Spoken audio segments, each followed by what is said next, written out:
Bonjour à tous. La dimension spirituelle de la parole spirituelle et surtout ce qui m'a poussé à traduire le chemin en français et fondamentalement c'est cette dimension qui consiste à pouvoir vivre l'expérience intérieure. Et quand je parle de l'expérience intérieure, je fais allusion à cette expérience entre les serpents, Adam et Ève. Donc c'est ça qui démontre à suffisance notre jardin d'Éden intérieur. Et dans ces jardins d'Éden intérieur, il y a cette scène hautement spirituelle qui consiste, comme je viens de le dire, à expérimenter comment Christ peut nous assister pour résister devant les serpents notre intérieur. Voilà l'importance du chemin. Et si quelqu'un n'arrive pas à maîtriser cette expérience intérieure dans son compte, dans sa vie quotidienne, donc il y a un problème. Il n'y aura pas l'accomplissement de la parole de Dieu.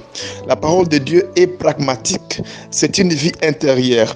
C'est pourquoi pour la troisième fois, je vais dire que il faut arriver à atteindre la dimension qui va vous pousser à cette expérience intérieure entre le serpent, Adam et Ève. Une fois que vous commencez à vivre cela chaque jour dans votre vie, et ça vous permettra à réaliser Apocalypse chapitre 12, verset 1 et jusqu'à 7. Là, vous verrez un dragon, une femme enceinte et l'accomplissement des ailes de la femme qui va voler jusqu'au désert après avoir accouché de son fils qui doit diriger notre humanité intérieure. Et cette dimension vous permettra à accéder à la statue parfaite de Christ pour être appelé enfant de Dieu. Sinon, tout ce que vous avez appris en termes de chemin ne sera que des spéculations.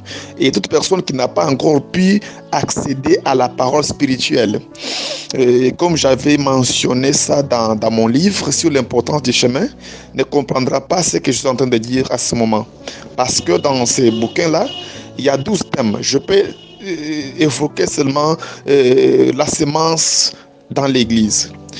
Je vais parler profondément pour expliquer l'importance de la sémence. Parce que dans les églises dites mondaines, selon la doctrine de Christ, il y a des gens qui se disent dans les églises de réveil catholiques et ailleurs, qui demandent que les disciples puissent semer la sémence. Et dans les messages spirituels que nous avons reçus de la part des gens dédiés Mwambika Moulaya, on a compris que la sémence, c'est la parole de Dieu. Donc la semence n'étant pas les biens matériels, étant la parole de Dieu, il faut que la semence puisse nous intégrer dans notre fond intérieur afin qu'elle puisse nous féconder. Je parle de la semence, qu'elle puisse nous féconder et que nous puissions arriver à dégager cette ouverture intérieure et vivre l'expérience dans notre jardin d'Éden intérieur.